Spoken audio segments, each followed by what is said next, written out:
По распитот на 24 осумничени за насилствата во собранието, кривичниот суд соопшти дека 30-дневен притвор им ја одреден на 13 лица, меѓу нив е и поранешниот директор на БЈБ Митко Чавков, оперскиот пејач Игор Турловски, членот на извршниот комитет на ВМРО ДПМН Богдан Илиевски, вработен во УБК, двајца вработени во собранието и други лица.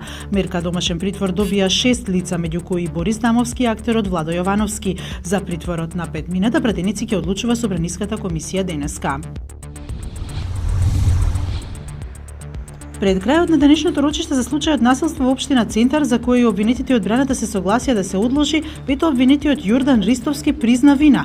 Изминатата недела јас ги согледав причините за кои сум обвинет и сакам да кажам дека чувствувам вина и дека се каам за делото, рече Ристовски. Неговиот адвокат Бора Тасевски рече дека повеќе не може да му биде адвокат бидејќи има други клиенти со спротивни ставови.